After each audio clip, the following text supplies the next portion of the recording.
Oh my God, I've been reading this book called My Friend Michael by Frank Cascio. And if you're a Michael Jackson fan, it's a must read because if I wasn't in love with Michael Jackson before I read this book, I would certainly fall in love with him now. I have all over again. Just reading the stories that Frank Cascio, who basically grew up with Michael Jackson as this mentor figure in his life, um, and what an amazing amount of support his family was for Michael Jackson, like back in 1993 when he was accused of the Jordy Chandler child molestation case. Here is this person who was a child during that time and had met him, and the family believed so much in Michael Jackson while Michael Jackson was being accused and he was still on, I think it might have been the Bad tour. The family allowed Frank and his younger brother Eddie to be on tour with him and skip out of school.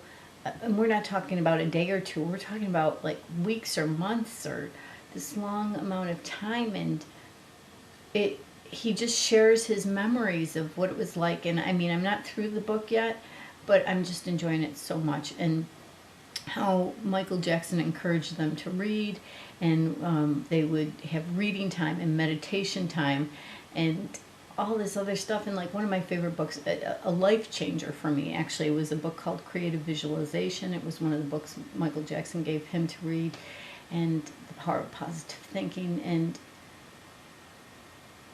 I'm getting so much more insight about him. If you're a fan of Michael Jackson's music, but you were kind of on a teeter-totter as to whether or not you believed he acted inappropriately with children, you have to read this book. You have to, because you will see that it's just not in him to have done anything like that. Not that he needs to prove it, not that I need to, convince you. He was found innocent. But really, it's a must read for any Michael Jackson fan. I'm getting the biggest kick out of it. And then the other thing I wanted to talk about is, and I am so stupid when it comes to politics or legislature or any of that thing, but the big thing on Facebook and all the internet sites this week was about the PIPA and SOPA legislature, and it's against anti-piracy. And the entertainment companies were really pushing for it because it's costing the entertainment companies billions annually.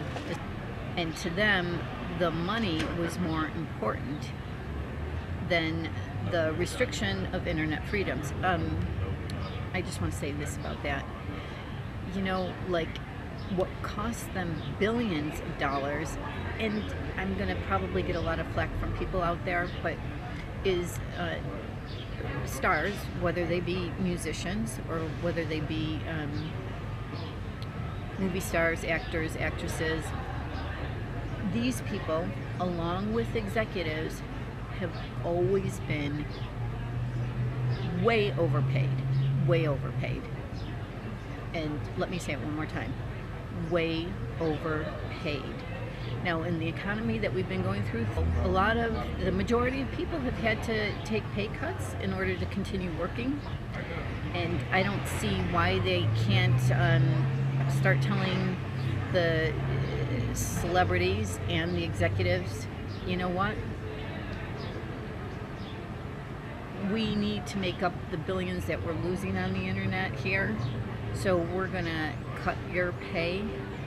I mean, if they did it across the board, if all the studios did it, if all the entertainment companies, all the record companies or music companies did this, so that they wouldn't lose the artist going over to another, but what do I know, right?